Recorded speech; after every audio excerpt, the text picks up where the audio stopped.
Today in our 2018 Dodge Journey, we'll be having a look at our best trailer hitch options. Okay, we have 4 different hitch options here today. All of these are Class 3 2x2 inch receiver hitches.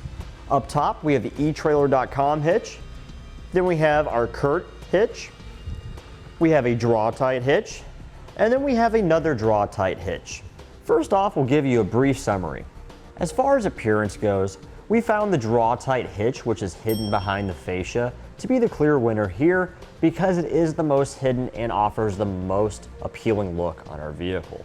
As far as recreational use goes, we found the Draw-Tite hitch that's hidden behind the fascia to be the winner here because it does offer the most ground clearance and the hitch pin hole is the furthest away from the back bumper. As far as towing goes, we found the Draw-Tite hitch, which is visible underneath the bumper, to be the winner here because it does support the use of weight distribution and it does have the additional mounting bracket already included on it. It's one less thing we have to worry about purchasing. Now, as far as weight capacities go, we found all of our hitches to be about a tie here. And the reason for this is depending on how you're using your hitch. If you're using it for a trailer purpose, then the 3 that are visible underneath the fascia are best for you. But if you're using your hitch for a cargo carrier or bike rack, a non-trailer application, the Draw-Tite, which is hidden behind the fascia, wins here. Now, for my personal opinion, if I owned a Dodge Journey and I was looking for a hitch for it, I would go with the Draw-Tite that's hidden behind the fascia, simply because it does look the best in the vehicle. You won't be able to see anything, and also it's going to offer me the most ground clearance. So if I wanted to use it for a bike rack or a cargo carrier, I don't have to worry so much about my accessory dragging on the ground as I go up a steep incline pulling into a driveway. The first biggest difference that we notice between our hitches here today is in regards to appearance. Our Draw-Tite hitch here on the bottom, this is going to be the most hidden and least visible hitch on your Journey. The only thing that you're going to see on this hitch is going to be the actual receiver opening itself. The entire frame of the hitch will be hidden behind your rear fascia. Whereas on the opposite end of the spectrum, this Draw-Tite hitch here is the most visible of our hitches. The entire frame of the hitch will be visible underneath your Journey. Now, in the middle of the hitches here, as far as visibility goes, our CURT and our etrailer hitch, they're both identical in how they look.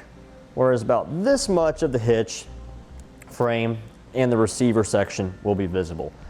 The only true difference between these hitches right here is the difference of the powder coat finish. The etrailer hitch here has a carbide powder coat finish that's matte black. It's very scratch resistant, very corrosion resistant as well. Gives a really nice look. So with all of our hitches besides the one Draw-Tite, which is hidden behind the fascia, you're going to have plenty of clearance around the receiver by your fascia, which makes these hitches great to use with bike racks and cargo carriers. The next biggest difference that we found is in regards to recreational use with our hitch. Now, while all 3 of these hitches here on the top have plenty of clearance around the fascia opening to help reduce any interference that we might have with using a bike rack or a cargo carrier, the Draw-Tite on the bottom, the one that's hidden behind your rear fascia, this one offers the most amount of ground clearance underneath the receiver, and our hitch pin here on the side is also the one that's going to be furthest back on the vehicle. This is going to allow us to have more clearance between our bike rack and cargo carrier when it's in the folded up position, when we don't have anything on it against the hatch of our vehicle. We'll have more room between the cradles of the bike rack or the cargo carrier itself, making contact with a rear fascia. So ultimately, this gives you it further away from your vehicle so you have more clearance and it's easier to use. The next biggest difference that we found between our hitches is in regards to towing. If we have a look at our more visible Draw-Tite hitch, we have this bracket which is welded on, and this serves as an attachment point for any of our wiring harnesses. If we're towing a trailer, we need to have a functional lighting system on it.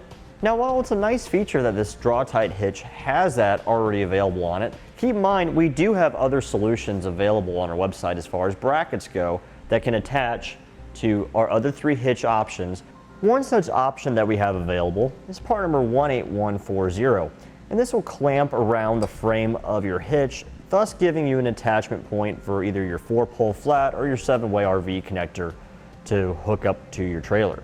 The next biggest difference that we found between our hitches here today is in regards to weight capacity. Our etrailer, the CURT, and the Draw-Tite that's visible, these 3 hitches all feature the same weight capacity with a 400-pound max tongue weight rating, which is the amount forcing down, and a 4,000-pound max gross trailer weight rating, which is the amount it can pull. They all support the use of weight distribution here, and we're using that with our trailer. The numbers don't change, they stay the same, so just keep that in mind.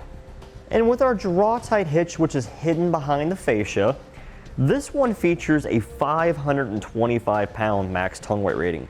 Its max gross trailer weight rating is 3,500 pounds. Also, this hitch does not support the use of weight distribution. So if you're planning on using that with your trailer with this hitch, you can't. Just keep that in mind. Also, where these numbers are really important, the tongue weight rating, a lot of cargo carriers out there are capable of supporting up to 500 pounds. So by having the ability to use up to 525 pounds, you can take full advantage of your cargo carrier. With the other 3 hitch options here today, with their capacity being limited to 400 pounds, you could only use 400 pounds on your cargo carrier. As far as similarities go between our 4 hitches here, they're all Class 3 2x2-inch receivers, which means they're the most versatile hitch on the market for your journey. You'll have the most options of cargo carriers, bike racks, and ball mounts. So whatever accessory you're looking for your journey, you'll be able to find one here at eTrailer that'll fit one of these hitches. Now, all of our hitches feature the industry standard 5/8 of an inch diameter hitch pin hole, and that's what you'll secure your hitch mounted accessories with a pin and clip. Our Draw-Tite hitch, which is more visible, has an additional hole here, and that's for a J-pin stabilization device. And that's an anti-rattle device that helps take away the annoying shake, play, and rattle out of what's in your receiver. Our other hitches don't have the J-pin hole, but they do still support other forms of anti-rattle devices which we have available on our website.